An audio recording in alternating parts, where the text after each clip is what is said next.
इस मीटिंग में जम्मू रीजन से भी कई सारे। और अब आगे बढ़ते हुए उस तस्वीर से जुड़ी हुई खबर जो लगातार सोशल मीडिया पर भी वायरल है। लोग बात कर रहे हैं जयपुर का हिट एंड रन केस, जिसको लेकर बवाल बहुत ज्यादा मचा हुआ है। जयपुर में भी सड़क पर उतरकर लोगों ने प्रदर्शन किया है, जहां एसयूवी गाड़ी ने 10 लोगों को रौंद दिया था। 3 की तो मौत हो गई है, उसमें एक महिला भी थी। 7 की हालत गंभीर है, जिन्हें अस्पताल पहुंचाया गया। कई तो गंभीर स्थिति में आईसीयू में भर्ती हैं। नशे में धुत ये कार चालक था, जो बताया जा रहा है चश्मदीदों के जरिए 10 लोगों को कुचला। आरोपी ड्राइवर को हालांकि पुलिस ने गिरफ्तार कर लिया, जो किसी फैक्ट्री का मालिक भी बताया जा रहा है। नाहरगढ़ थाना क्षेत्र में यह हादसा हुआ, जांच चल रही है।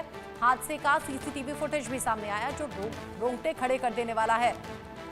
ये तस्वीर आप देखिए, कैसे यहां गाड़ी से लोगों को रौंदा गया, कुचला गया। 10 लोगों को गाड़ी ने कुचला और बावजूद इसके यहां पर जो ड्राइवर था वो रुका नहीं, कार को आगे बढ़ाता रहा। भागने की भी कोशिश थी, वो तो गनीमत है कि वहां मौजूद लोगों ने गाड़ी रोकी और तब जाकर ये ड्राइवर पकड़ा गया। जयपुर से ये खबर जैसे ही सामने आई, लोग बड़े हैरान हो गए।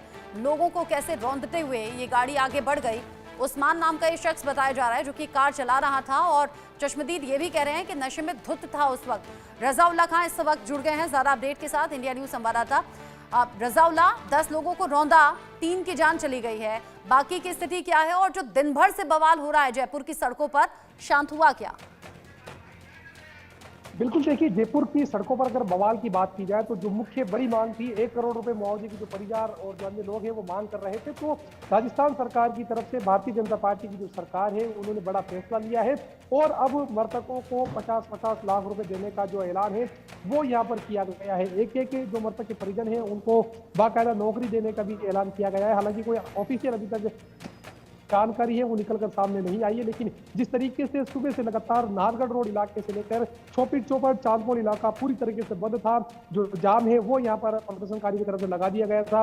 बाकायदा सरकार पर दबाव बनाने के लिए खुद राजस्थान सरकार के जो विधायक हैं वो यहाँ पर सड़कों पर उतरे और लगातार ये मांग की जा रही थी कि जल्द से जल्द कोई मुआवजे का ऐलान किया जाए, जिसके बाद ये नतीजा देखने को मिला कि तकरीबन 4 बजे राजस्थान सरकार की तरफ से 50-50 लाख रुपए देने का ऐलान है वो यहाँ पर कर दिया गया। और उसके अलावा यदि बात की जाए एक एक नौकरी भी यहाँ पर देने का ऐलान किया गया है। फिलहाल जो आरोपी उस्मान खान है उसको यहाँ पर गिरफ्तार कर लिया गया है। आरोपी जो पूछताछ है वो अब पुलिस कर रही है। पूरे मामले को लेकर 3 मुकदमे हैं वो अब तक दर्ज हुए हैं। घायलों की तरफ से अभी तक कोई मुकदमा है वो दर्ज नहीं करवाया गया है। फिलहाल देखने वाली बात होगी किस तरीके से जो मुकदमे हैं वो अब आने वाले समय में दर्ज किए जाएंगे। रजाउल्ला, आप रहिएगा, इस पूरे मामले को लेकर नजर बनाए हुए हैं। जयपुर की सड़कों पर जो आज प्रदर्शन हुआ, गुस्सा हुआ, वो भी देखने लायक था। इस बीच एक बड़ा अपडेट भी, Jaipur hit and run case को लेकर बड़ा अपडेट ये कि कांग्रेस ने उस्मान खान को पार्टी से निष्कासित कर दिया है। कांग्रेस से जुड़ा हुआ यह आरोपी ड्राइवर उस्मान है, यानी कि जो कार चला रहा था। कांग्रेस जिला कमेटी का उपाध्यक्ष बताया जा रहा है उस्मान खान, जिसे कांग्रेस ने निकाल दिया है। कार से कुचलकर 3 लोगों को मारने का आरोप है। यहां तक कि अब इस पर पॉलिटिक्स ये भी गहरा गई है। जो बीजेपी के लोग हैं, खास तौर से बाल मुकुंद आचार्य, वो तो ये कहते हुए नजर आए कि ये सब कुछ साजिशन किया गया है, जानबूझकर किया गया है। यानी कि कांग्रेस से जुड़ा हुआ ये शख्स है, उस्मान नाम है, जानबूझकर लोगों को रौंदा। ये बीजेपी का आरोप है। पुलिस इन्वेस्टिगेट कर रही है। उस्मान पकड़ा गया है। ये 3 तस्वीरें आप देख लीजिए, 3 की मौत हो गई है। कई लोगों को रौंदते हुए गाड़ी आगे बढ़ गई। जयपुर में आज सड़कों पर बड़ा प्रदर्शन देखने को मिला है। 1 करोड़ मुआवजे की मांग है, सरकारी नौकरी की मांग है, और ये जो आरोपी है इसको अब फांसी की सजा देने की मांग भी हो रही है। आरोपी जो उस्मान है वो अब अरेस्ट हो चुका है। इस पूरी खबर को लेकर लोगों का गुस्सा, पुलिस के इंतजाम और अभी तक का अपडेट, रजाउल्ला की ग्राउंड जीरो से रिपोर्ट देखिए। जयपुर में जिस तरह से हिट एंड रन का मामला सामने आया है उसमें अब तक 3 लोगों की मौत हो चुकी है, वहीं 9 से ज्यादा लोग घायल हैं। कुछ का जयपुर के अस्पताल में इलाज चल रहा है, तो वहीं कुछ लोग अब यहाँ पर जो इंसाफ की मांग है वो करने के लिए पहुंचे हैं। आप तस्वीरों में देख सकते हैं किस तरीके से रात को जो एक शराब के नशे में ड्राइवर ने पूरी करतूत की है, उसके बाद 3 लोगों की अब तक मौत हो चुकी है वगैरह। आपसे जानना चाहेंगे, आप इनके परिजन है क्या, कुछ किस तरीके से? ये अकेले आदमी है, 5-6 जने कमाने खाने वाले हैं, बच्चे बच्ची पोते पोती सारे बेरोजगार हो गए। इनको हैंड होने के चक्कर में पूरा परिवार खत्म हो गया इनका। अब हम ये चाहते हैं जो मरे गए ना हमारे भाई, उनको 1 करोड़ में तो मुआवजा दिया जाए और सरकारी नौकरी दी जाए, नहीं तो ईट से ईट बजा देंगे। हिंदू हिंदू कम नहीं है। घायल हुए 125 करोड़ है, 125 करोड़। जो लोग घायल हुए हैं उनको लेकर क्या कुछ डिमांड करेंगे? उनको यह है कम से कम उनको 25 लाख रुपए देना चाहिए। उनकी जिंदगी खराब हो गई, वो खाएंगे कैसे, जाएंगे कैसे, परिवार कैसे पालेंगे? आज की महंगाई के दौर में क्या करेंगे? कुछ नहीं कर सकते वो। आप इनको लेकर पहुंचे हैं, किस तरीके से डिमांड है आप लोगों की? हमें यही है कि एक तो इनको प्रॉपर ट्रीटमेंट मिले, जिसने ये सब कुछ करा है उसको न्यायिक तरीके से उनको सजा हो पूरे तरीके से, और इनको कम से कम 25 लाख तक का मुआवजा मिले। देखिए 25 लाख रुपए की जो मुआवजे की मांग है वो की जा रही है। आपसे जानना चाहेंगे आपकी गाड़ियों में भी नुकसान? मेरी गाड़ी का पूरा नुकसान हुआ है, वो खड़ी उधर। मैं कटिंग करवाने गया था नाई के, तो वो सीधा में तो बच गया, थोड़ा सा मेरे हाथ पे लगी है। मेरी पूरी गाड़ी का नुकसान हो गया। तो किस तरीके से जो शराबी ड्राइवर था उसने किस तरीके से रात को पूरा यहाँ पर हिट एंड रन को अंजाम? पूरी गाड़ी घींचता हुआ ले गया वो तो। मेरे को चाहिए, मेरे को देखो, पूरी गरीब आदमी हम तो। थाने से ही बैग लेके गाड़ी एक टक्कर मार के और थाने से बैग लेके और उड़ाता ही चले गया। बिल्कुल आप तस्वीरों में देख सकते हैं जो जिस तरीके से जो युवक है आरोपी, उसको खिलाफ सख्त कार्रवाई की मांग की जा रही है। मृतकों को लेकर 1 करोड़ रुपए का मुआवजे की मांग की जा रही है। जो घायल है उनको 25 लाख रुपए की आर्थिक मुआवजे की राजस्थान सरकार ऐलान करे, इस चीज को यहाँ कर जो प्रदर्शन है वो किया जा रहा है। सहयोगी कैमरा पर्सन तनुज के साथ मोहम्मद रजाउल्ला, इंडिया न्यूज, जयपुर। जयपुर में जिस तरह से हिट एंड रन का मामला सामने आया है, उसके बाद आज नाहरगढ़ रोड थाने का जो घेराव है वो कर दिया गया है। इलाके की जो तमाम दुकानें हैं वो बंद रखी गई है। आप तस्वीरों में देख सकते हैं किस तरीके से जो विरोध प्रदर्शन है वो लगातार जारी है। बुजुर्ग, महिलाएं, बच्चे, युवा, अलग अलग संगठनों के लोग हैं वो यहाँ पर बड़ी संख्या में पहुंचे हैं और मांग की जा रही है कि जो मृतक है उनको 1 करोड़ रुपए का मुआवजा दी जाए। वैसे जानना चाहेंगे क्या कुछ मांग है आपकी? हमारी मांग है पीड़ितों को न्याय मिले, उनको 1 करोड़ की सहायता मिले और उसको सरकारी नौकरी मिलनी चाहिए। ये यहाँ पर आप देखिए किस प्रकार से रात को खुला नंगा नाच नचा है, किस प्रकार का मौत का खेल खेला गया है। देखो MI रोड के ऊपर 4 साल की बच्ची को उड़ाया, फिर 5 किलोमीटर बाद आके यहाँ पे वो बंदा बड़े आराम से गाड़ी में आदमी फंस गया, फिर भी गाड़ी नहीं रोकी उसने, बड़े कुचलता हुआ चला गया। खून की नदियां बहती रही लेकिन उसका दिल नहीं पसीजा। क्या ये अपराध नहीं है क्या?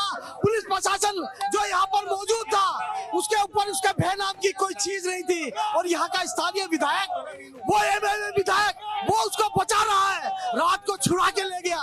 यहाँ के आम आदमी को धमका रहा है। यहाँ का आम आदमी कहा जाएगा जब तक इन पीड़ितों को न्याय नहीं मिलेगा। अगर गोलियां चलाए चला लीजिए, डंडा चलाए चला लीजिए, खून की नदियां बहाना चाहो, हम खून देने के लिए तैयार है। प्रदर्शन किया जा रहा है, क्या कुछ मुख्य मांगे आप लोगों? मुख्य मांग है कि पीड़ित को न्याय दिया जाए, पीड़ित किसको न्याय किया जाए, उसको उचित मुआवजा जाए। परिवार में एकमात्र व्यक्ति था कमाने वाला, उसके पिताजी पैरालिसिस में पड़े हुए हैं, कभी भी उनको कुछ भी हो सकता है, उनको अभी सूचना नहीं दी गई हमने। और सरकारी नौकरी दी जाए उनको, जैसे अन्य समुदाय को दी जाती है, अन्य समुदाय को दी जाती है। जरा सी घटना होती है विधायक में तो पहुंच जाता है और उनको मुआवजे देते, 50-50 लाख का मुआवजा दी दिया। आज हमारे कोई नहीं सुन रहे हैं। यहाँ पर रात को पीड़ित साजिश के तहत अमीन का आगे यहाँ आया और फिर उसको लेके दोषी व्यक्ति को लेके चले गया। आप क्या कहेंगे? जिस थाने का मैटर था संजय साइकिलिंग में कैसे चले गया वो? जी बताइए। आप मीडिया यहाँ पर आकर के बात कर रहे हो, वहाँ क्यों नहीं जा रहे? उसके घर के आगे जाओ, विधायक के आगे, वहाँ बात करो। यहाँ क्यों आ रहे हो सब लोग? बिल्कुल लोगों में काफी ज्यादा आक्रोश है। मांग की जा रही है सरकार से कि जो प्रशासन है जल्द से जल्द आरोपी के खिलाफ कड़ी कार्रवाई की जाए। लड़का लाओ, 33 साल का लड़का लाओ, मांग में बताऊँ आपको। लो लड़का, ये बोल रही है इनका लड़का वापस ला दो। में देख सकते हैं जो चाहे से इलाके के लोगों की बात की जाए, जो घर का मेंबर चाहिए, सरकारी सहायता नहीं चाहिए, इसी तरीके से जो मांग है वो यहाँ पर की जा रही है। न्याय की, इंसाफ की जा रही है। रात से लगातार जो विरोध प्रदर्शन है वो देखने को मिल रहा है। विधायक अमीन कागजी के खिलाफ यहाँ पर गुस्सा देखने को मिल रहा है। मांग की जा रही है कि जो अमीन कागजी के खिलाफ कानूनी कार्रवाई है वो भी यहाँ पर की जाए। सहयोगी कैमरा पर्सन तनुज के साथ Mohammad Razaullah, India news, Jaipur. Additional DCP Bajrang Singh Shekhawat ji इस वक्त हमारे साथ में मौजूद हैं। सर जानना चाहेंगे जिस तरीके से देर रात को हिट एंड रन का बड़ा मामला सामने आया था, सर आरोपी को गिरफ्तार कर लिया गया है? बिल्कुल, जो आरोपी उस्मान था उसको गिरफ्तार कर लिया है, उसकी गाड़ी को हमने रिकवर कर लिया है और उससे और अनुसंधान किया जा रहा है। वो नशे की हालत में था, तो उससे संबंधित जो भी धाराएं बनती है उसमें हमने प्रकरण दर्ज कर लिया। सर रात को लगभग कितने बजे का ये पूरा घटनाक्रम है और जिस तरीके से आरोपी को अब गिरफ्तार किया जा चुका है और आगे किस तरीके से कार्रवाई को अंजाम दिया जाएगा? हाँ बिल्कुल, जो कार्रवाई है, अब कार्रवाई हमारी तरफ से तो होगी, बाकी अब इनकी जो डिमांड्स वगैरह हैं उनके ऊपर वार्ता चल रही है, जल्दी उसका समाधान। सर आखिरी सवाल आपसे, क्या कुछ अपील आप लोगों से करेंगे, क्योंकि युवाओं में खासतौर पर बड़ा आक्रोश देखने को मिल रहा है? बिल्कुल, युवाओं से ये अपील करेंगे कि जो घटना हुई है वो दुखद है, लेकिन शांति बनाए रखें, और जो हो गया वो तो हो गया, लेकिन परिवार वालों के लिए जो कुछ होता है उसके लिए प्रशासन बेस्ट पॉसिबल कोशिश कर रहा है। जिस तरीके से कितने लोगों की सर मौत हुई है अब तक, और कितने लोग घायल है और कितने लोगों को छुट्टी दे दी? अभी तक 3 लोगों की मौत हुई है, जिनमें एक वीरेंद्र सिंह है, ममता जो वो हैं, और तीसरा अवधेश तिवारी है, और 6 लोग थे जिनमें से 3 लोग थे वो डिस्चार्ज कर दिया और 3 लोग हैं वो अभी एडमिट। देख सकते हैं कुल 3 लोगों की अब तक मौत हुई है, 6 लोग घायल थे, जिसके अंदर से 3 लोगों को डिस्चार्ज कर दिया गया है और 3 लोग अभी भी अस्पताल में इलाज ले रहे हैं। वहीं पुलिस की तरफ से लोगों से अपील की जा रही है कि आप अफवाहों की तरफ तवज्जो नहीं दें, जो तमाम कानूनी कार्रवाई है वो कार्रवाई की जाएगी। वार्ता सरकार के स्तर पर चल रही है, जल्दी समाधान निकलेगा। सहयोगी कैमरा पर्सन तनुज के साथ मोहम्मद रजा उल्लाह, इंडिया न्यूज़, जयपुर। आगे बढ़ते हुए जो खबर है वो संभल हिंसा मामले से जुड़ी हुई है, जहां पर सांसद जियाउर रहमान वर्क